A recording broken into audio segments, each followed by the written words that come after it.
590페이지입니다. 590페이지. 감정평가의 3방식 6방법입니다. 제가 말씀드리기를 부동산 시장은 불안전한 시장이고 그래서 감정평가사라는 전문가가 시장의 원리를 대신해서 평가했다. 그렇게 말씀드렸는데 그 중에서 공급 곡선의 논리의 기초에서 온 평가 방식이 원가 방식이에요. 그러면 수요 곡선 논리에서 온 평가 방식은 수익 방식이에요. 그럼 수요와 공급의 균형 논리에서 온 평가 방식은 비교 방식이에요. 그리고 얘네들을 뭐라고 하냐면 감정평가의 3방식이라 그래요. 원비수를. 원가 방식, 비교 방식, 수익 방식을.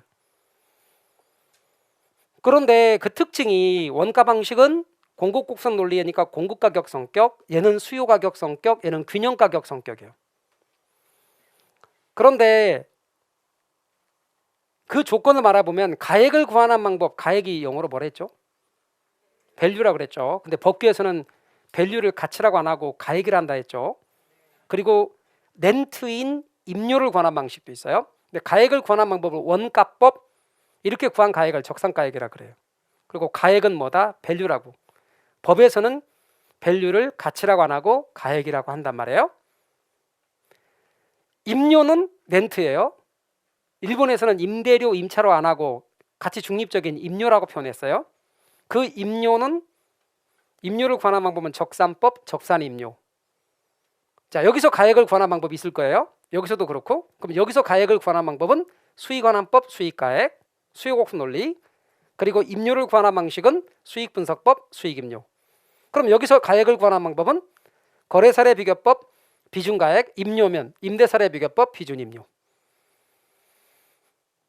근데 말이죠, 여러분은 요거는 외셔야 돼. 이 명칭을 외셔야 돼. 그러니까 명칭을 외시는데 한번 보니까 다 외웠으면 좋겠지만 안 이어지는 것 같으면 스트레스는 받지 마세요. 그냥 자꾸 반복하세요.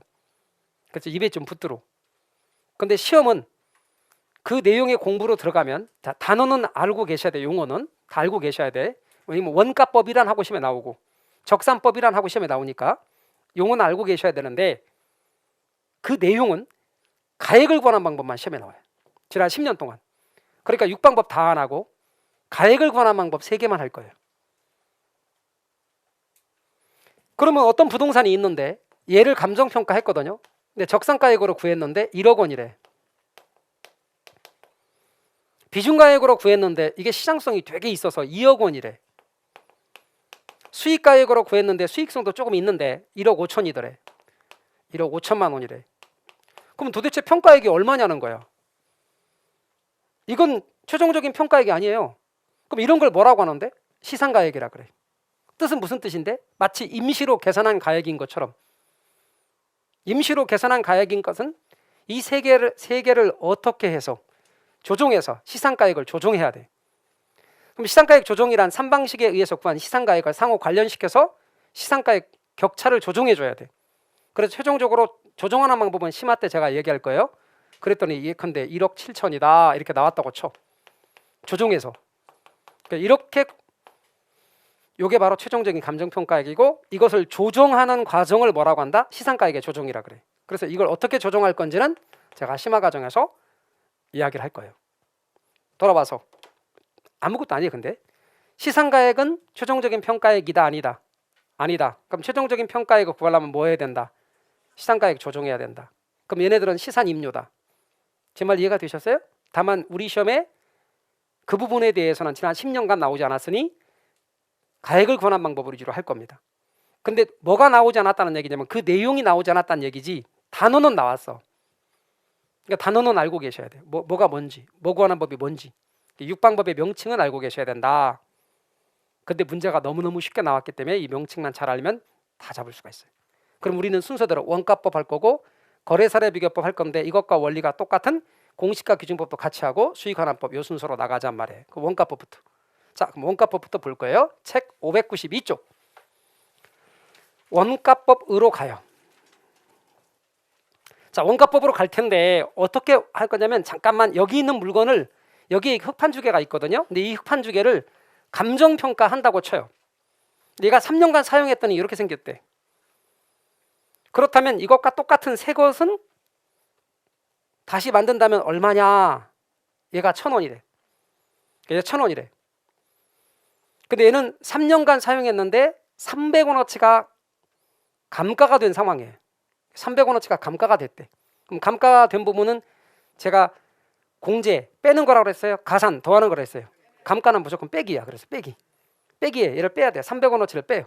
그럼 얘 얼마게? 그걸 700원으로 보는 거예요. 이게 원가법이에요. 자, 이걸 있어 보이게 표정할게요. 이때 1,000원을 뭐라고 부르냐면 제조도 원가라 그래. 일본에서. 그걸 그대로 우리가 들어 사용하다 보니까 우리가 잘 쓰지 않는 용어가 돼버렸는데 의미는 재생산 비용, 조달 원가는 생산 비용, 다시 만든다, 다시 만든다 그런 의미에서 제조달 원가를 재생산 비용으로 이해하시면 돼. 생산비, 얘와 똑같은 거 생산비. 이거 다시 만든다면 얼마냐? 생산비. 그게 1,000원이라 차. 그런데 얘는 3년이 경과했고 3년 경과해서 감가된 금액 300원어치가 감가됐으니까 감가 누계액이에요. 그러면 얘는 적산가액이라고 불러요. 그럼 제일 먼저 감가 누계액을 구한다. 그래서 1,000원으로부터 뺀다. 이걸 감가수정이라 그래요. 그럼 감가수정은 뭐냐? 감가 누계액을 구해서 제조도 원가로부터 빼는 거. 그럼 원가법이 뭔데요? 중요한 핵심 키워드가 제조도 원가하고 감가수정이에요. 제조도 원가에서 감가수정하여 적산가액 구하는 거예요. 그러면 적산가액을 구하는 건 감정평가를 한 거죠. 그럼 제가 감정평가액을 결정하는 기준이 되는 시점이 무슨 시점이랬어요? 그래요. 기준 시점에서. 그래서 등장하는 시점은 기준 시점에서 그 말이 등장해야 되고 그 다음에 제조도 원가에서 감가수정해서 적산가액을 구하는 방법이다라고 한단 말이에요. 그러면 대상 물건의 제조도 원가에 감가수정하여 대상 물건의 가액을 산정하는 평가 방법이에요. 그게 원가법이에요. 그런데 그때 등장하는 시점은 기준 시점이라 해야 돼. 그런데 이 감가수정은 우리나라의 감가수정은 세 가지를 따져요. 몇 가지 따진다고? 세 가지. 몇 가지 따진다고요? 세 가지. 잊지 마세요. 감가상각은 2가지 따져. 감가수정은 3가지 따져. 감가수정은 감가상각으로부터 만들어낸 거예요. 그런데 몇 가지 따진다고? 3가지. 그 3가지가 물, 기, 경이에요. 짐작하세요. 물이 뭘 것 같아? 그렇죠. 물리적. 갖다 붙이면 돼. 감가. 기는 뭘 것 같아? 그렇죠. 기능적 감가. 경은 뭘 것 같아? 경제적 감가. 잘하잖아. 그러니까 외우려고 하지 말고 자꾸 내용들을 이해하다 보면 저절로 알게 돼요. 물기경 3가지예요. 물기경. 제가 아까 물기경이라 할 거예요. 우리나라 감정평가 규칙에는 물기경 감가예요. 그런데 이 감가는 물기경 감가인데 이게 물기경 감가했을 때 기본적으로 아무 말 없이 감가라고 말하면 물리적으로 감가한다는 측면들을 생각해야 돼요. 예를 들어서 토지 같은 경우는 말이죠. 제조도 원가를 못 구해. 부징수성 때문에. 토지는 원칙적으로, 자, 원칙적으로란 말을 쓰는 이유가 있어요. 토지는 원칙적으로 감가가 안 돼. 그럴 때 감가가 안 된다는 말은 물리적 감가가 안 된다는 뜻이에요. 기능적이나 토지라도 경제적으로 감가는 가능한데 물리적으로 감가가 안 돼. 그런 연유로 토지는 이거를 구하기도, 이건 구할 수 없고 이거를 구하기도 어려워. 물리적으로 감가가 안 되니까. 이거 구할 수 없고 이거 구할 수 없으면 이거 구할 수 있어 없어요. 그러니까 원가법을 적용할 수 없다가 원칙이에요. 그러면 여러분 감정평가 3가지 방법이 있는데 가액 관한 방법 3가지는 첫 번째가 원가법, 두 번째가 뭐랬죠? 네, 수익환원법이 있는데 제가 순서대로 책 순서로 말하면 거래사례비교법, 수익환원법이 있걸랑요. 그런데 얘 원가법 쓸 수 없대. 토지는 이런 연유 때문에. 그러면 거래사례가 있나 봤죠. 그러면 거래사례가 있으면 거래사례비교법을 써. 근데 거래사례도 없는 게 있어. 조성주나 매립지는 거래사례가 없네. 이번에 새로 조성했어. 이번에 새로 매립했어. 근데 얘가 수익 목적도 아니라네. 그러면 수익환원법도 쓸 수 없어. 거래사례비교법은 거래사례가 없어 쓸 수 없고 수익환원법 쓸 수 없어. 그러면 어떡할 거냐고. 조성지나 매립지는 얘만 예외적으로 조성할 때 매립할 때 들어가는 비용을 마치 생산비처럼 간주해서 원가법을 예외적으로 적용해. 자, 원칙은 토지 원가법 쓸 수 없다. 예외로 조성지나 매립지만 가능하다. 이렇게 가볍게 아시고. 그다음 그럼 원가법은 주로 어디에 쓰는데? 시장성이 있는 물건은 거래사례비교법을 쓸 테니까 시장성이 없는 물건에 쓰고 수익성이 있는 물건은 수익환원법을 쓸 테니까 수익성이 없는 물건에 써요. 시장성도 없고 수익성도 없는 물건에 써요. 그럼 예를 들어봐라. 어떤 거 있냐? 교회, 학교, 사찰, 공공청사. 대표적인 거 시청. 얘 시장성 없고 수익성 없고, 그러니까 원가법을 쓸 수 있다. 이렇게 하시면 돼요. 그러면 이제 파트가 제가 키워드 2개 얘기했어요. 하나는 뭐고?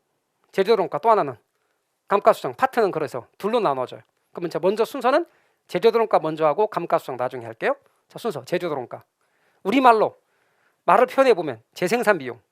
그러나 우리나라도 재생산 비용이라고 말하지 않고 우리 법규에 뭐라고 돼 있다? 제조도론가를 하고 있으니 시험에도 뭐라고 나올 거다? 제조도론가라 나올 거다. 근데 제조도론가를 기준할 때 아까 제가 뭐라고 그랬냐면 다시 만들 때 혹은 다시 취득할 때 생산비. 그런데 시점 등장하면 무슨 시점? 무조건 기준 시점. 여러분 신축 시점 나오면 마저 틀려. 땡. 건축 시점 땡. 취득 시점 땡. 무조건 무슨 시점? 기준 시점. 내용 보니까 다시 만들거나 다시 취득할 때 들어가는 원가 2가지가 있어요. 종류 2가지. 하나는 복제 원가, 하나는 대치 원가. 복제가 무슨 뜻인가 아시죠? 영화에 보면 복제 인간 간혹 나오는 거 있죠. 주인공이 왼쪽 코 옆에 점이 있네? 그럼 복제 인간도 똑같이 있어야죠. 그러면 복제는 무슨 뜻이야? 똑같아야 돼. 뭐가? 물리적으로 똑같아야 돼. 그러면 지워지긴 했지만 같은 회사 제품인 걸 짐작할 수 있죠. 이게 물리적이지. 얘를 구하고 싶은데 얘를 갖다 놨다. 이게 물리적이야. 그런데 옛날에 흑판죽엔 이런 거 안 쓰고 여기에 종이로 돼 있고 거기다 막숨 같은 걸 집어넣어서 이렇게 하는 거. 그런 흑판죽이었거든, 학교 다닐 때서는. 근데 그걸 평가하고 싶은데 요즘에 그게 안 나와서 얘를 갖다 놨다. 그러면 얘하고 얘는 완전히 다른 거죠. 다른 건데 뭐만 같냐면 기능만, 지운다는 기능만 같은 거죠. 이런 게 대치 원가. 그러니까 대치 원가는 용도와 기능과 효용 측면의 원가. 자, 그러면 여러분 봐요. 똑같은 건데 얘는 3년 전에 만든 거고 얘는 똑같은 거를 또 여기가 똑같은 거 새 거를 갖다 놨어. 그러면 얼마 지났다고? 3년 지난 거예요. 3년 지났더니 이렇게 됐다. 그러면 그에 따라서 오는 감가가 첫 번째가 좀 이따 하겠지만 물리적 감가가 있어요. 물리적 감가 해야 돼. 그럼 3년쯤 지나면 유행이 지날 수도 있죠. 우리 차 1년 단위로 연식 바뀌죠. 그러면 연식이 바뀌면 가가치가 다운되잖아. 감가되잖아. 12월에 차 사면 깎아주잖아. 200만 원, 300만 원 깎아줬다? 그게 다 기능적 감가에 해당되거든. 그럼 기능적 감가도 해야지. 경제적 측면에서 값어치가 감가되면 경제적 측면의 감가도 해야지. 물기관 감가 다 해야 돼요. 뭐 사용하면? 복제원가 사용하면. 저게 원칙이에요. 저걸 왜 외우냐고. 제가 아까 감가는 물기경이라고 그랬는데 다 한다 그 말이지. 감가 물리적, 기능적, 경제적, 물기경가 다 해. 근데 이것만 기억하면 돼. 대치원가를 사용한다는 말은 최근의 걸로 대치한 거예요. 그럼 봐봐요 여러분. 2020년형 소나타를 평가하려고 그래. 2020년형. 그러면 2021년 되고 2022년 지금 2022년형이 나오겠죠. 그러면 연도가 2번이나 바뀌면서 연식이 2번 바뀌었겠죠. 그러면 당연히 가격이 1년 바뀔 때마다 200만 원씩 다운됐다 합시다. 그러면 기능적 감가된 400만 원만큼 감가를 시켜야 되죠. 그런데 방금 뭐라고 그랬어요? 2022년형으로 갖다 놨다 그러니까 여기는 이미 기능적 감가가 반영된 걸 갖다 놓은 거지. 똑같은 거 옛날 거 갖다 놓은 게 아니지. 그러니까 대치원가 사용하면 이미 기능적 측면이 반영돼 있단 말이에요. 근데 여기서 기능적 감가를 또 하면 감가가 2번 되는 거예요. 그러니까 얘는 기능적 감가 안 해. 이 중에서 물경만 해.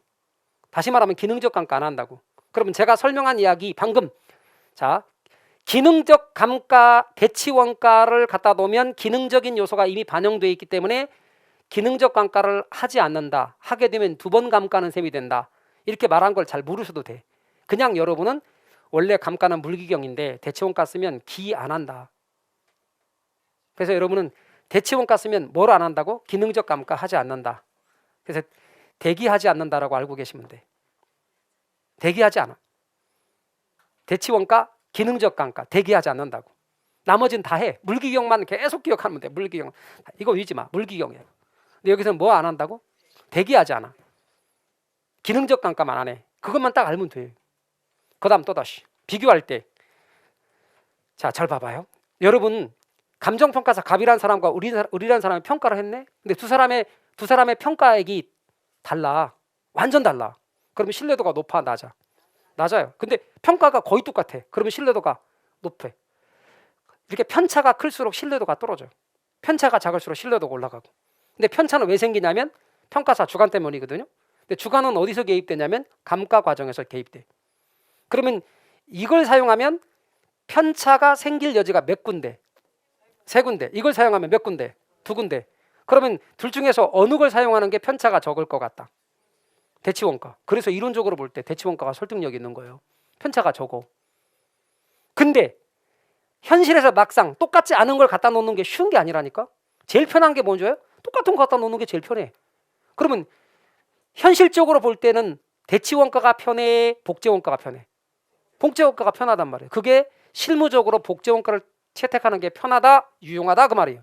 그러니까 실무적으로는 복제원가를 많이 써. 이론적으로 볼 때는 대치원가가 설득력이 있긴 한데 말뜻 이해가 되셨죠? 에듀윌 유료 회원만의 명품 자료 서비스.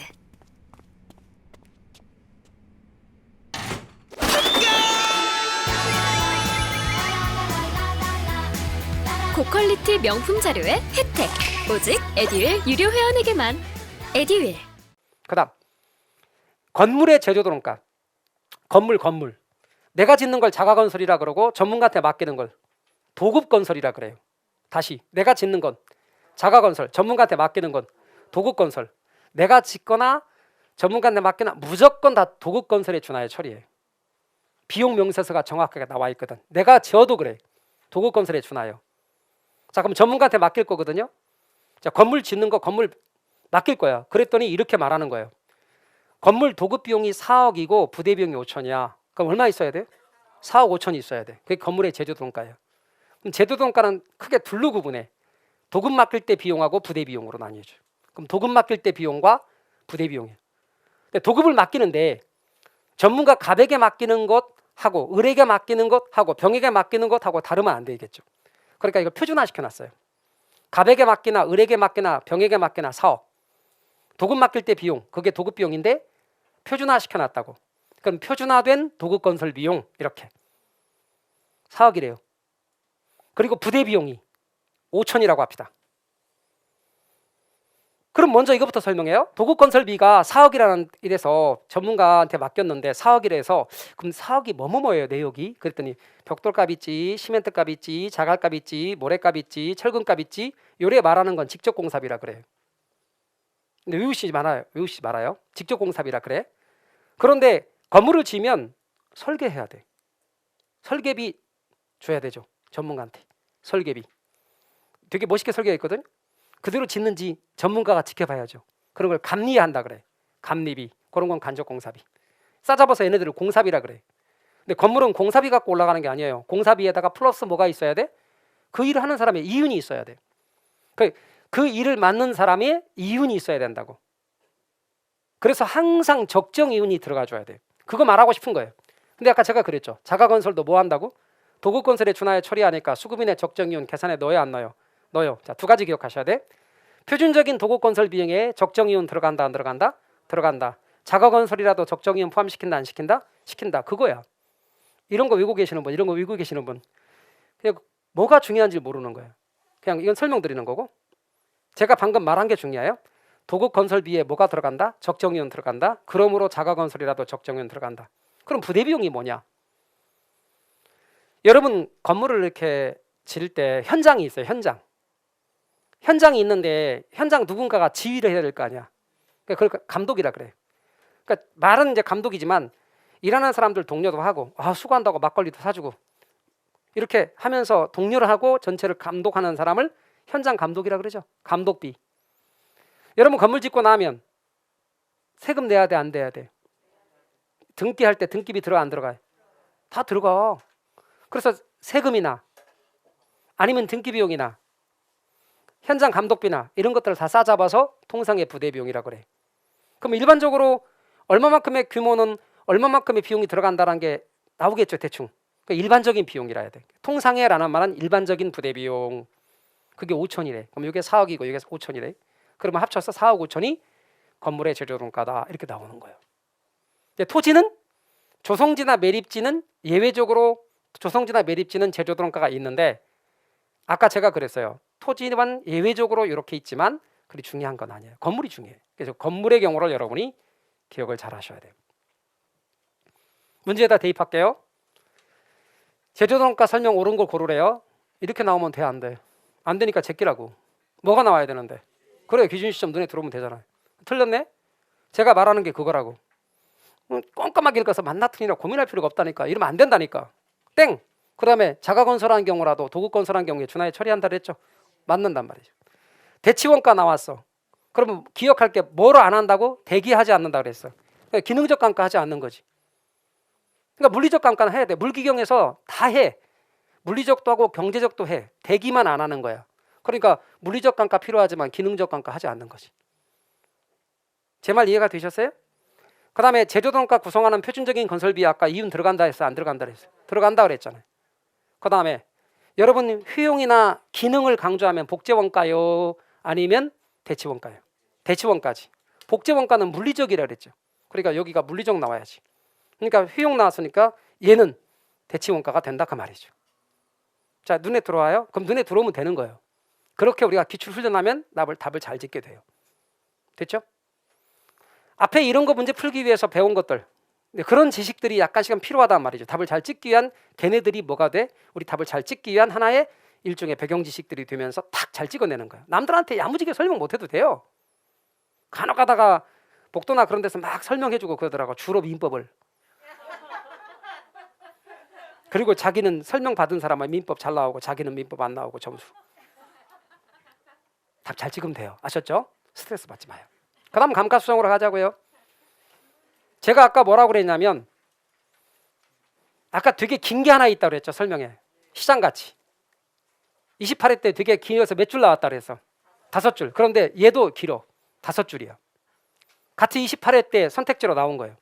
얘도 5줄. 그런데 우리 시험지 규격으로 시장가치가 조금 더 길어. 조금 더 길어. 얘보다. 한 4, 5cm 더 길어. 얘보다. 얘도 기네? 그러면 아까도 길다 그랬는데 얘도 길다 그러면 돼, 안 돼? 안 되죠. 근데 시험에 나오니까 어떻게? 잡아야 되죠. 근데 외우긴 또 힘드네. 그러니까 제가 말하기를 포인트를 잡으셔야 돼. 키워드. 제가 여러분 감가수정은 증액이라 했어요? 감액이라 했어요? 감액이에요. 그럼 감액은 더하는 거예요? 빼는 거예요? 빼는 거는 공제예요? 가산이에요? 공제. 그 다음 제가 그랬잖아요. 항상 감가는 3개가 나와야 돼? 2개가 나와야 돼?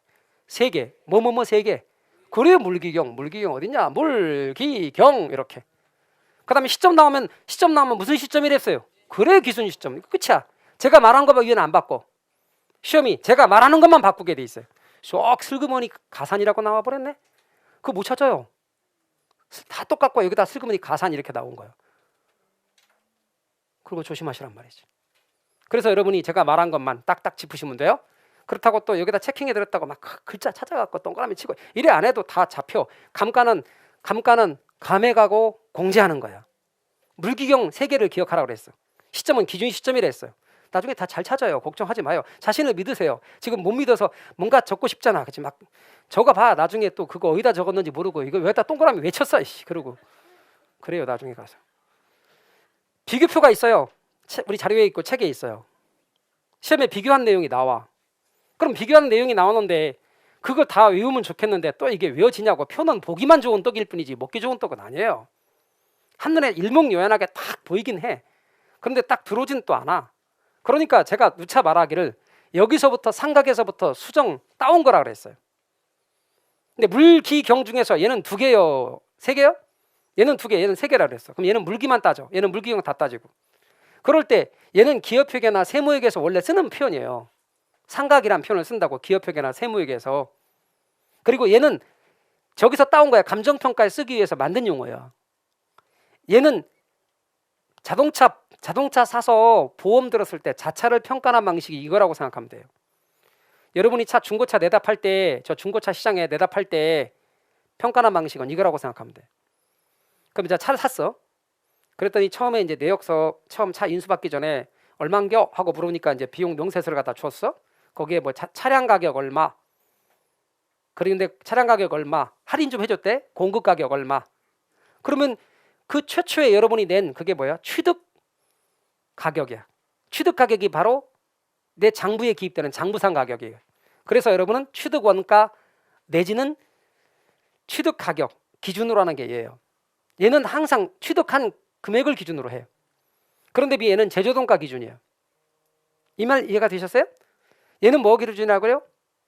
취득 원가. 얘는 제조동가. 얘는 법으로 정해져 있는 만큼을 그냥 까나가는 거예요. 10년이면 10년간 보험회사 직원이 까나가는 거야. 자동차 같은 경우 할 때 그 보험회사 직원이 자차를 평가할 때 자동차 보험 들었을 때 그냥 까나가는 거라고. 정해져 있는 규정에 따라서. 그게 법정 내용수야. 그런데 내용연수가 감정평가에서는 언제나 경제적 내용수. 그럼 앞으로 경제적 내용수. 얘는 법정 내용수. 얘는 지난 것에 중점을 둬요. 그럼 지난 걸 경과연수라 그래, 잔존연수라 그래. 경과연수. 얘는 남은 거 잔존연수에 중점을 둬. 근데 여러분 보험회사 직원이 차 얼마만큼 탔는지 차 상태 어떤지 여러분 매년 와서 봐요? 안 봐. 근데 와서 보는 게 있어. 차 여러분 팔려고 하면요. 차 시동 딱 걸어놓고 다 봐. 이렇게 하나하나 다 상태를. 이런 걸 관찰 감가라 그래. 관찰해서 까나가는 거. 이거 관찰 감가 인정 불인정? 불인정. 안 오잖아. 근데 중고차 팔 때는 인정. 얘는 관찰 감가 인정. 얘는 물기경 중에 2개라고 그랬어요? 3개라고 그랬어요? 2개 물기. 얘는 물기경. 얘는 물기만 따져. 얘는 물기경 다 따져. 얘는 관찰 감가 인정하지 않고 갑돌이와 글돌이가 똑같은 연식에 똑같은 차면 똑같은 방식으로 재나간다고. 그러면 실제 감가와 일치하겠어요? 일치하지 않겠어요? 일치하지 않지. 차 상태에 따라 다른데 반영이 안 되지. 근데 얘는 하나하나 보고 하니까 일치하지. 실제 감가와 일치. 얘는 감가율이나 잔가율이 일정. 얘는 물건에 따라서 잔가율이 다 달라. 그러니까 외울 게 없는 거예요. 지금 제가 말하는 개념만 생각하면서 프린트나 책에 있는 것을 비교해서 보시면 그렇게 2-3번만 보시고 나면 그 내용들이 다 잡히는 거예요. 그래서 실제 문제가 나오면 다 맞춰. 저는 정보가 곧 합격이라고 생각해요. 기출문제 특강이나 모의고사 자료집을 주시는 것도 좋았고 그 중에서 제일 좋았던 건 교수님의 쪽집게 정보였어요. 약간 합격을 위한 종합 패키지 선물을 받는 그런 느낌? 애들 유료 회원 꼭 추천합니다. 그다음 감가 요인으로 건너갈게요. 제가 감가 요인 할 때 감가는 2개 따진다 그랬어요? 3개 따진다 그랬어요? 감가 수정할 때 감가는 2개 따져요? 3개 따져요? 3개. 그 3개가 뭐뭐라 그랬어요? 물, 기, 경. 물이 뭐예요? 물리적.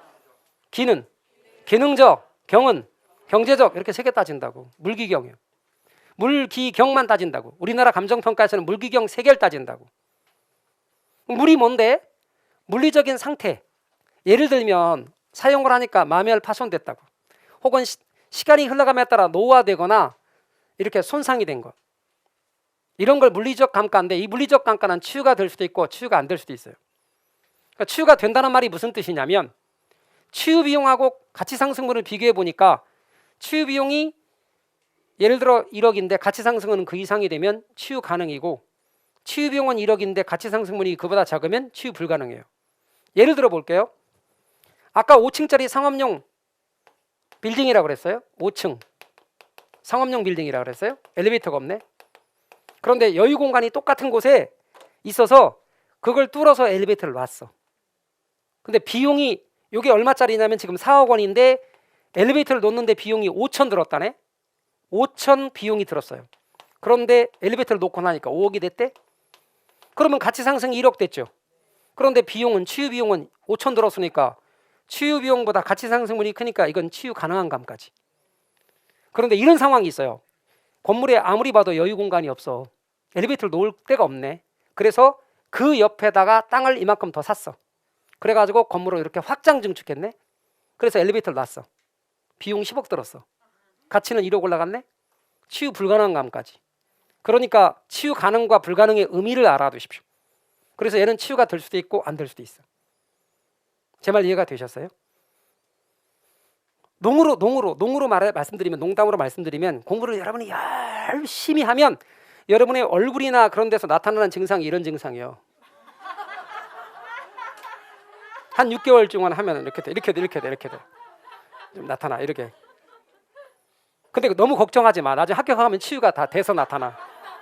근데 간혹 가다 치유 안 돼서 나타나는 분도 있긴 해. 기능적 요인에 의한 감가는 기능적 효용의 변화인데 이런 거예요. 아까 말한 건물과 부지의 부적응이라든가 그러니까 뭐 상업용 10층짜리 빌딩인데 지하 주차장이 1층밖에 없어. 상업용 10층이면 적어도 3개 층은 돼야 되는데 1층밖에 없대. 균형의 원칙에 맞지 않는 것이. 형식의 구식화, 연식이 바뀌었대. 설계 잘못했대. 설비의 넘침이나 부족함. 어떤 건물은 5층짜리인데 엘리베이터가 2대나 있대. 그래갖고 한 대는 늘 띠둘러서 점검 중 세워놓고 한 대만 운영한대. 어떤 데는 그 규모에 대해서 엘리베이터가 너무 작아. 과소 설비. 이런 건 전부 다 균형의 원칙에 맞지 않는 거야. 능률의 저하. 이런 키워드들. 이것도 치유가 될 수도 있고 안 될 수도 있고. 그런데 경제적 감가는 경제적 요인이에요. 말하자면 부동산과 부근 환경과의 부적합. 주택이 주택가에 있으면 좋았을 건데 시장 안에 있네. 시장 안에 있는 주택 4억, 주택가의 주택은 5억. 1억은 경제적 감가. 아니면 인근 지역이 쇠퇴했어요. 아니면 시장성이 감퇴했어요. 상권이 죽어버린 거야. 우리나라는 물기경만 따진다 그랬어요. 그럼 법률적 감가는 없나요? 있어. 그런데 법률적 감가를 경제적 감가 속에 넣어서 다뤄요. 소유권의 하자라든가 흠결 이런 것들은 전부 다 경제적 감가 속에 포함시켜서 다룹니다. 그리고 얘는 치유가 불가능하기만 해요. 왜 치유가 불가능한 감가냐면 주택가의 주택은 5억인데 시장 안에 있는 주택이 4억이에요. 그래서 이 주택을 들어서 주택가로 옮겼어. 그랬더니 4억이 든 게 5억이 됐대. 옮기는데 30억 들었대. 치유가 불가능한 감가만 존재합니다. 이 둘은 치유가 될 수도 있고 안 될 수도 있지만 얘는 항상 치유가 불가능한 감가입니다. 그러면 물기경은 알겠는데 용어가 너무 장황하다, 내용이 너무 장황하다라고 생각할 수 있기 때문에 제가 강조드리는 말들은 그런 얘기예요. 누가 봐도 이런 단어들 있죠? 이런 건 다 그냥 물리적이야. 물리적으로 느낌 오죠? 그런데 저런 단어 말고 이런 단어들이 있어요. 이건 기능적인 단어야. 그리고 이런 말이 있어요. 이렇게 쇠퇴, 감퇴. 말하자면 퇴퇴죠. 그래서 어떤 분이 퇴퇴는 경제적 감가다 그렇게 말하더라고. 근데 너무 퇴퇴에다가 초점을 맞추지 마세요. 그냥 제가 인근 지역의 쇠라 그렇게 낼 수도 있으니까. 그 다음에 대상부동산의 시장성의 감소라고 낼 수도 있으니까. 그러나 여러분이 보니까 여하튼 죽으니까 경제적인 측면에서 좀 상태가 안 좋아졌다는 뜻이야. 그러면 경제적 감가예요. 감 잡죠? 그럼 돼요. 그래서 물기경 3개, 감정평가에는 물기경 3개 따진다. 감가상각에서는 물기 2개만 따진다. 셋, 물기경. 감가수정의 방법은 내용연수에 의한 방법이 있어요. 요건 책상 위에서 자료 갖고 구하는 거예요. 내용연수에 의한 방법은 정액법, 정률법, 상환기금법이 있는데 요건 이론적으로 감가액을 구하는 방법이에요. 반면에 관찰감가법이나 분해법은 실제적으로 감가액을 구하는 방법이에요. 우리나라는 요걸 주된 방법으로 해요. 이걸 부수적으로 택하는 방법. 왜 그런가 하면 요거는 좀 더 자료를 갖고 구하니까 주관 개입 여지가 적어요. 근데 실제와 불일치할 수 있어요. 요건 실제와 일치하긴 하지만 주관 개입 여지가 많아요. 그러니까 이걸 주된 방법으로 택하고 적정하지 아니할 때만 이 2개를 부수적으로 택해요. 그래서 제가 나중에 줄여 말할 때는 내관분 3개가 있어요 이렇게 말할 겁니다. 실은 3개만 있지 않고 5가지를 해야 돼요. 근데 우리 시험에서는 이렇게 3개만 나와요. 그중에 내용연수에 의한 방법만 이론적이고 관찰감가법이나 분해법은 실제적으로 감가액을 구하는 거예요. 그러면 내용연수에 의한 방법에는 다시 3가지가 있는데 정액법, 정률법, 상환기금법이 있어요. 일단 내용연수가 뭐냐면 삼각자산의 수명이에요. 그리고 감정평가론에서 내용연수는 무슨 내용연수를 기준으로 하냐면 경제적 내용수예요. 제가 아까 그랬잖아요. 감가상각에서는 법적 내용수지만 얘는 무조건 경제적 내용수. 물리적 내용수 아니에요. 경제적 내용수. 경제적 수명이 다하기까지의 기간을 말하는 거예요. 근데 예를 들어 볼까요? 경제적 내용수가 50년인데 경과연수가 10년이래. 그럼 잔존연수는 40년 이렇게. 경과연수하고 잔존연수 합한 게 내용연수인데 이게 경제적 내용수라고. 그럼 다시 바꿔볼게요. 경과연수가 10년이다. 잔존 내용수가 40년이다. 그러면 경제적 내용수를 몇 년으로 봐야 돼? 50년. 이런 식으로 봐야 돼요. 경과연수가 10년이다. 경제적 잔존 내용수가 40년이다. 라고 주어지면 경제적 내용수는 몇 년으로 보자? 50년. 그러면 정해법으로 갈게요. 말 그대로 금액이 정해져 있는 거야. 일정액씩 감가하는 거예요. 그래서 여러분 얘는 감가총액을 단순한 경제적 능수로 평분하여 매년의 상가격으로 삼는데 평분은 그냥 나누기 하는 거예요. 무슨 말이다? 이 흑판주계가 1,000원이에요. 아까 제조동가 1,000원이야. 그러면 1,000원으로 합시다. 감가총액을. 그런데 10년에 걸쳐서 감가된대. 그럼 1,000원 나누기 10 하는 거예요. 그럼 100원이 나오죠. 그럼 첫 번째 연도에 100원, 두 번째 연도도 100원, 세 번째 연도도 100원씩 10년에 걸쳐 감가되니까 균등상각법이에요. 그런데 1년차 때 100원이면 2년차 때 누계해봐요. 얼마? 200원. 3년차 때는 300원. 가로축에다 경과연수 두고 세로축에다 감가 누계액 두면 100원, 200원, 300원으로 이렇게 직선으로 올라가죠. 그러니까 감가 누계액이 이렇게 경과연수에 정비례하니까 직선법이라고 하는 거예요. 일정액씩 감가되는 거지. 그럼 질문해 볼게요. 3년이 경과하면 300원어치 감가됐으니까 적산가액은 얼마라고 해야 돼? 1,000원에서 700원. 그러니까 계산이 간단해. 근데 이런 거 치고 잘 맞는 게 없어. 잘 안 맞아. 주로 서서히 감가되는 건물류에 써요. 건물 구축물들은 주로 정해법. 건물은 서서히 감가되죠. 그래서 건물 나오면 정해법. 건물 나오면 정해법. 그런데요, 정률법이라는 것도 있어요. 이 정률법은 일정률로 감가하는 방법이에요. 계산하기 편하라고 제가 50%라고 할게요. 여러분 이걸 정률법으로 감가해보죠. 자, 1,000원짜리거든요. 그러면 1년 지나면 50% 감가할게요. 감가액 얼마? 500원. 자, 빼내면 얼마? 남아있는 거 500원. 다시 50% 감가합시다. 250원. 빼내면 얼마? 250원. 다시 50% 감가합시다. 125원. 남아있는 거 얼마? 120원. 그러니까 남아있는 가치가, 잔고가 남아있는 거 500원, 250원, 125원으로 점차 줄어. 상가액도 500원, 250원, 125원으로 상가액이 점차 줄어. 체감상각법, 잔고정감법이라 불러요. 상각률은 일정해요. 율은 일정해. 근데 상가액이 500원, 250원, 125원으로 상가액이 점차 주네. 그래서 앞으로 율은 뭐라고요? 정률이니까 일정해야 돼. 뭐가 주냐면 액이 주는 거예요. 그래서 여기에 상가액이 첫 해가 가장 많고 재산가치가 줄어듦에 따라 상가액도 체감한다. 이러면 맞는데 이걸 살짝 율로 바꾸면 절대 안 돼요. 그 다음에 여러분이 유념할 게 하나 있어요. 정해법이나 정률법이라는 게 뭐냐면 이제 학원이 있어요. 근데 우리 편의상 학원에서 흑판주계가 하나밖에 없다고 가정해봐요. 1,000원 주고 얘를 샀어요. 그럼 최초 투자액은 1,000원이네. 그럼 최초에 투입한 금액 1,000원을 다 회수해야 되는데 어떻게 하냐면 정액법으로 회수한단 말은 이 말이에요. 1년 지나면 100원만큼 감가되니까 학원 매출 중에 100원을 떼요. 그래서 어디다 놓냐면 학원 저금통에 넣어요. 이렇게. 또 1년 지나요? 그럼 학원 매출 중에서 100원을 떼서 또 저금통에 넣어요. 이 학원 저금통에 넣는 걸 유식하게 이렇게 말해야 사내 유보라고 말해요. 회사 내에 유보시키는 거예요. 10년이 지나요? 그럼 얘는 0원이 되고 회사 저금통을 열면 1,000원이 돼 있어요. 이런 식으로 투자한 돈을 회수해요. 감가상각에 맞춰서. 그래서 감가상각의 걸 자본회수가 되는 거거든요. 그럼 정률법으로 하면 첫 번째 해에서 나오는 매출 중에 500원을 떼서 넣는 거예요. 두 번째 연도에서는 250원을 떼서 넣는 거예요. 세 번째 연도에는 120원을 떼서 넣어요. 3년 만에 얼마를 회수했냐면 1,000원 중에 875원을 회수했어요. 정해법으로 회수하면 3년 지나면 300원만 회수되는데 정률법으로 회수하면 875원이 회수되니까 능률이 높은 초기에 많이 감가해서 안전하게 자본 회수한다고 말하는 거예요. 단점은 계산이 500원, 250원, 120원 다 다르네. 그래서 조금 아까 정해법보다 어려운 것처럼 느낌이 와요. 주로 기계류에 그래요. 기계가 포장을 뜯으면 뚝 떨어지니까 기계류에 많이 써요. 근데 말이죠. 정해법이나 정률법은 제가 회사 저금통에 넣는다 그랬죠. 그게 있어 보이게 편안한 말이 뭐라고 그랬죠? 사내 유보라고 그랬죠. 그럼 회사 저금통에 넣으면 이자 있겠어 없겠어? 정해법이나 정률법은 이자가 없거든. 그럴 바에는 그 돈을 회사에 유보하지 말고 은행에 넣자. 그러면 우리가 똑같은 금액을 은행에 자꾸 넣으면 은행이 이자로 채워주죠. 그럼 내가 붓는 금액 90원만 붓고 은행이 10원씩 이자로 채워준다. 그리고 만기 때 찾는다. 이게 적금 내가 적금 불이백을 계산할 때 정기적금 불이백 계산할 때 감채기금계수라고 그랬죠. 그 감채기금을 일본에서는 상환기금이라 그래요. 그래서 상환기금법, 감채기금법. 그러면 여러분 감채기금법, 상환기금법에 어쩌고저쩌고 문장이 기출 지문이거든요.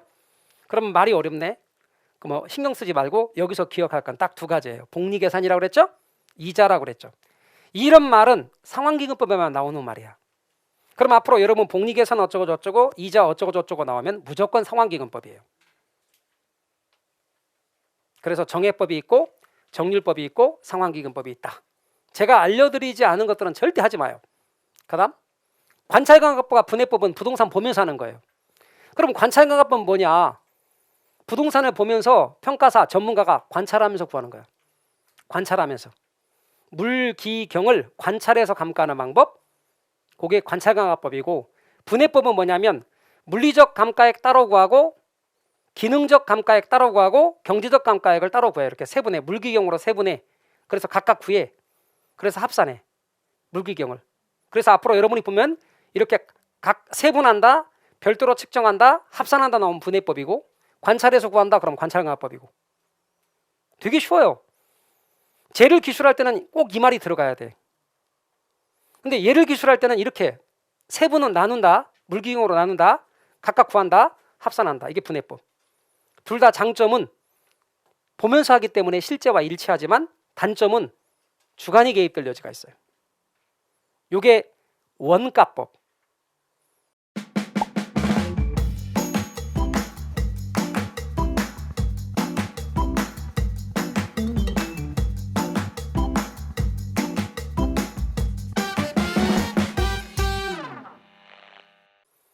근데 거래사례 비교법은 원가법에 비해서 거래사례 비교법은 어떤가 봐요. 되게 쉬워요. 그리고 우리나라에서 제일 많이 써. 되게 쉬워요. 여러분 이게 감정평가의 대상부동산입니다. 그리고 얘가 속해 있는 지역을 인근지역이라 했죠. 그런데 거기에는 대상부동산과 유사부동산이 있을 수도 있지만 없을 수 있다 그랬죠. 그리고 유사부동산이 속해 있는 지역, 대상부동산은 없지만 유사부동산이 속해 있는 지역은 뭐라고 그랬어요? 이거는 유사지역이라 했죠. 그럼 인근지역과 유사지역을 포함하면 넓게 뭐라고 한다 했어요? 동일수급권이라 한다 했죠. 그런데 말이죠, 얘를 평가하고 싶어. 그래? 그럼 그것과 똑같은 사례가 있는지 보는 거예요. 어떤 이야기를 할 때 민법처럼 법률이면 민법 선생님이 설명할 때 사례 같은 걸 많이 들어요. 현장의 사례. 그러면 우리가 좀 이해가 많이 돼. 그런데 개론처럼 이론적인 걸 이야기할 때는 사례 좀 들어주세요. 그러면 이론이다 보니까 이론도 사례야. 이론 자체가 사례라고. 사례가 다시 이론이라고.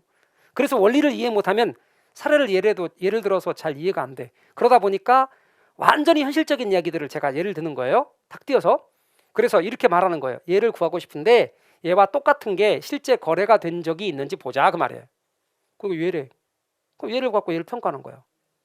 근데 얘를 사례를 선택했는데 이렇대. 형이 동생한테 판 거래. 근데 형이 동생한테 팔았는데 진짜 싸게 팔았대. 근데 얼마만큼 싸게 팔았는지 모른대. 그럼 이거를 원래 정상적인 거래가 얼마였는지로 바꿔놓을 수 있어 없어? 다시 봐봐요 여러분. 3억의 거래가 됐대. 3억의 거래가 됐대. 근데 되게 싸게 판 거래. 그럼 원래 얼마였을까? 모르지. 그러니까 그런 사례는 선택하면 안 된다고. 얘가 그런 사례여서 얘는 버려. 근데 얘는 말이죠, 친구 간의 거래가 됐대. 근데 8천에 거래가 됐거든. 근데 20% 싸게 거래가 된 거래. 그럼 원래 얼마였을까? 1억이지. 그러면 8천을 1억으로 어떻게 금방 구했어요? 우리 짐작으로 구했지만 사실 계산기 우리가 없으니까 핸드폰을 잠깐만 열어봐요. 핸드폰을 잠깐 열어서 계산기 앱을 열어봐요. 계산기 앱을 열어보고 8천을 여러분 눌러봐요. 8천만 원까지 할 거 없어. 8천만 눌러봐요. 그리고 곱하기 1.25 해봐요. 그럼 많이 나올 거예요. 맞아요? 그럼 많이 제가 공 4개를 뺀 거니까 1억이야 그게.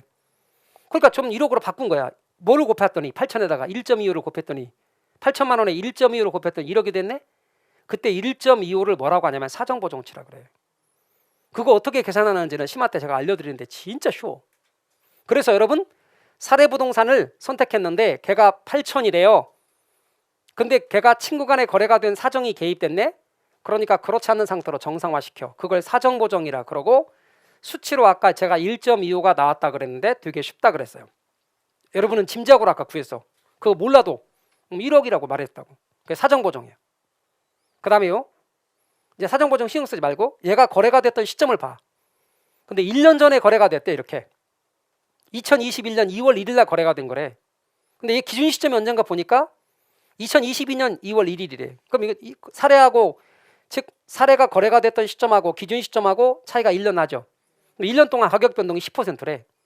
그럼 이때 거래가 된 게 얼마인가 봤더니 1억이라네. 근데 1억인데 10% 올랐단 말이에요. 전반적인 가격이. 그럼 얘 얼마로 보는 게 좋아? 1억 1000으로 보자. 그러면 1억에다가 1.1을 곱하면 1억 1000이 되거든요. 그때 1.1을 시점 수정치라 그래. 그럼 어떻게 구하는지도 설명드릴 텐데 되게 쉬워요. 다 주먹구구거든. 여러분 몰라도 1억 1000이 다 알았잖아 지금. 다 주먹구구로 계산할 수 있어요. 지역이 달라? 그러면 이 동네보다 이 동네가 10% 비싸면 1.1 곱해줘야 돼. 그럼 지역요인 비교치라 그래. 대상과 사례가 달라? 같은 아파트라도 층에 따라 달라? 개별 요인 비교해줘야 돼. 이걸 우리는 아까 그랬잖아요. 지역 분석, 개별 분석할 때 가치 형성의 지역 요인 비교, 개별 요인 비교라고 그랬죠. 그래서 묶어서 가치 형성 요인 비교라고 그래. 면적이 달라? 그럼 면적도 비교해줘야 돼. 그래서 이 사례에다가 사, 시, 지, 개, 면으로 하여 사례와 비교해서 거기에 준하여 가액을 구한 거예요. 그래서 거래사례 비교법은 사례와 비교해서 준하여 가액을 구하는 방법이에요. 이와 같은 거래사례 비교법에서는 사례를 선택할 때 어떻게 해야 되냐면 아까 사정보정할 수 없는 이런 사례 선택하면 안 된다 그랬죠? 사정보정할 수 있는 사례를 선택해라. 그 다음에 너무 오래된 사례, 30년 전 사례 이런 거 안 돼. 가급적 최근의 사례가 좋다. 지역 요인을 비교할 수 있어야 된다면은 여기면 좋겠구만. 아니지만 여기도 구할 수 있어. 근데 여기서 구하면 돼? 안 돼? 안 된다. 시장이 달라서. 그래서 지역 요인은 위치의 유사성이 있는 사례가 좋겠다. 그 다음에 네 번째 개별 요인 비교는 뭔 말이냐면 봐봐요. 여기 아파트야. 근데 성실한 갑돌이를 조수로 채용했거든요. 갑돌아 이것과 유사한 사례 좀 구해와. 그랬더니 갑돌이가 되게 성실하거든. 말 끝나자마자 가서 사례를 구해왔어. 근데 뭘 구해왔는지 아세요? 밭을 구했대. 밭. 그럼 밭이라는 사례를 가지고 아파트 가격 구할 수 있어 없어? 그건 사례가 아니지. 그러면 어떤 사례를 구해야 돼? 그쪽 아파트를 해야지. 그럼 대상이 아파트면 아파트를 사례로 선택하고 대상이 땅이면 사례도 땅을 선택해야 되고 대상이 석조 건물이면 사례도 석조 건물이 좋겠다. 이게 물적 유사성이야. 똑같은 걸 선택하라 그 말이에요. 별거 아니야. 사시지게. 그런데 사정보정은 아까 여러분 다 아는 내용이에요. 이런 거 모르셔도 된다고. 매매 상황 및 조건에 대한 수정인데 어떤 사정이 개입됐으면 그걸 그렇지 않는 상태로 바꿔놓는 걸 사정보정이라 그러거든요. 그런데 이 사정보정을 할 때 사정보정치 구하는 방법이 우리가 알고 싶은 걸 분자에 쓴다고 그랬어요? 분모에 쓴다고 그랬어요? 분수에서 분자에 쓴다고 그랬지. 그럼 우리 알고 싶은 게 대상부동산이에요? 사례부동산이에요? 대상부동산 알고 싶죠. 어떤 분이 사례부동산 알고 싶은데 별걸 다 알고 싶네. 사례부동산은 답이 나왔잖아. 그럼 대상부동산 알고 싶으니까 여기다 대상부동산 쓰고 사례부동산은 주어지니까 사례부동산과 비교하는 거예요. 항상 보정할 때 이래. 분자가 대상부동산, 분모가 사례부동산. 그럼 이제 보정을 어떻게 할지는 제가 심화 때 알려드린다고 그랬고 되게 주먹구구니까 쉽다 그랬어요. 근데 이런 사정 보정을 하지 않아도 되는 경우가 두 가지가 있어요. 첫 번째는 특별한 사정이 개입되지 않았으면 할 필요가 없다. 두 번째는 표준지 공시가를 기준으로 평가할 경우는 사정 보정하지 않아도 된다.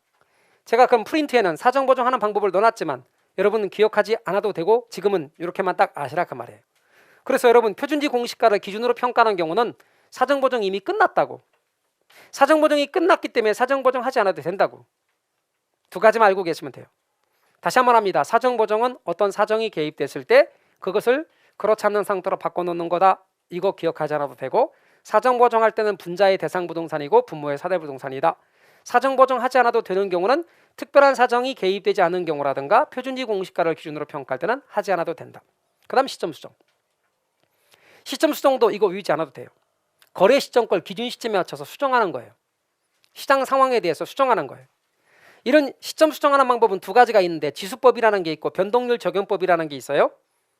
지수법도 분자가 대상이고 분모가 사례라고 그랬으니까 여기다 대상이고 여기에 사례인데 대상 부동산 평가의 기준이 되는 시점의 지수를 쓰는 거예요. 기준 시점의 지수. 대상 부동산이니까 여기다 쓰고 거래 시점의 지수를 여기다 쓰는 거예요. 아 근데 이거 모르셔도 돼. 왜? 시험에 줄 때 지수를 두 개 주거든요. 근데 밑에 걸 100으로 줘. 거래 시점 거를. 그리고 기준 시점 거를 다른 숫자로 준다고 이렇게. 그러면 자 요령이 그래. 숫자가 두 개가 나와. 100하고 100 아닌 거하고. 그럼 100인 걸 분모에 무조건 쓰면 돼 이렇게. 그러니까 여러분은 이렇게 쓰지도 마. 숫자가 두 개 나와야 무조건. 100인 게 밑으로 가기 때문에 그냥 1.25예요. 자 그럼 연습해 볼까요? 100하고 110이 주어졌네. 그럼 얼마요? 그렇죠. 1.1이요. 그럼 100하고 145가 주어지면 1.45야. 네, 그래서 거래 시점인가 그것만 확인해. 100인 게 거래 시점으로 주어졌는지 확인해. 제 말 이해가 되셨어요? 되게 그렇게 주어지거든. 그러니까 이것도 일 필요 없고. 자, 그 다음에 변동률 적용법은 더더욱 할 게 없어. 왜 할 게 없냐? 우리 심화 때 일시불의 내과계수를 배울 거거든. 이게 그거야. 그러니까 이것도 할 거 없고. 그래서 여러분 비교 방식은 되게 쉬워요. 시점 수정은 거래 시점가를 기준 시점에 맞춰 수정하는 거다. 그런데 이 시점 수정하지 않아도 되는 경우가 두 개가 있어요. 거래 시점하고 기준 시점이 딱 일치하는 경우. 제가 아까 여러분 기준 시점이 과거나 미래로 갈 수 있다 그랬어요? 없다 그랬어요? 있다 그랬죠. 과거로 가는 건 뭐죠? 소급. 미래로 가는 건 기한번. 소급 평가였는데 둘이 딱 일치하는 거 있지. 그러면 할 거 없지. 그런데 거래 시점하고 기준 시점이 달라. 1년 차이가 났어. 아까 2021년 2월 1일, 2022년 2월 1일 1년 차이가 났는데 1년 동안 가격 변동이 없대. 그럼 시점 수정할 필요가 없지. 시점 수정하지 않아도 되는 경우 두 가지. 감 잡으세요. 감만 잡으시면 돼. 지역 요인과 개별 요인 비교를 한번 해볼게요. 자, 여러분 봐요. 사례를 여기서 구했대. 그럼 지역이 똑같아요, 달라요? 같은 동네잖아. 그러니까 지역이 똑같지. 이게 갑돌이고 갑돌이 형제래. 그럼 갑돌이한테 물었어. 네 성이 뭐야? 김씨요. 그럼 다시 갑돌이 동생. 너는 성이 뭐야? 이렇게 물을 필요가 있어 없어? 없지. 갑돌이 친동생인데. 제 말 이해가 되셨죠? 그럼 둘은 비교할 때 성격이 어떻게 다른가 이런 것만 비교하면 되지. 그러니까 얘와 얘는 같은 지역 안에 있으니까 지역 요인을 비교할 필요가 없어. 개별 요인만 비교하면 돼.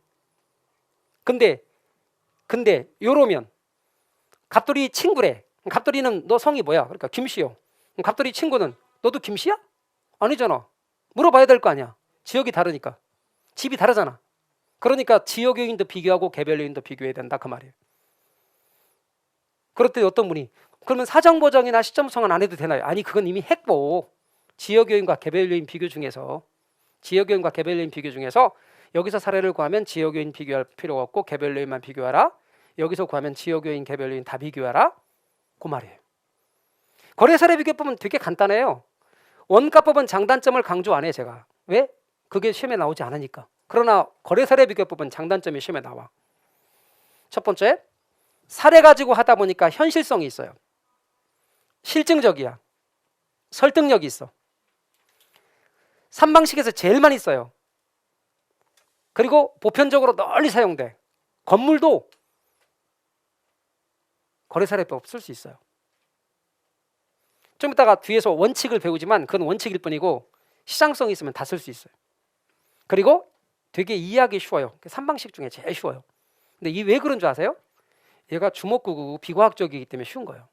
그래서 단점은 뭐냐면 사례가 없으면 적용이 어려워요. 감정평가액의 편차도 커요. 사정보정이나 시점 수정이 정확하지 않다? 이러니까 쉽다고. 주목구구라고. 그래서 제가 주목구구 방식을 알려드릴 거예요. 공식 없이 다 푸는 방법을. 제가 알려드릴 거라고. 그게 심화해서 공식 없이 다 푸는 방법을 알려드린다니까. 되게 간단하다니까요. 주목구구라고. 그래서 뭐라고요? 비과학적이. 치명적이지. 그래서 우리가 좋아해. 비과학적이어서. 3방식 중에 제일 많이 쓴다. 그래서 여러분은 극단적인 호황 때 거래가 된 거나 극단적인 불황 때 거래가 된 건 믿을 수가 없어. 그래서 여러분 진짜 2달 만에 공인중개사 합격하는 사람도 있어요. 그런데 2달 만에 공부하는 합격한 사람들은 그런 사례를 믿으면 안 돼. 그건 극단적인 거라고. 극단적인 거예요. 그건 보편적이지 않지. 그건 사례로 적합하지 않아.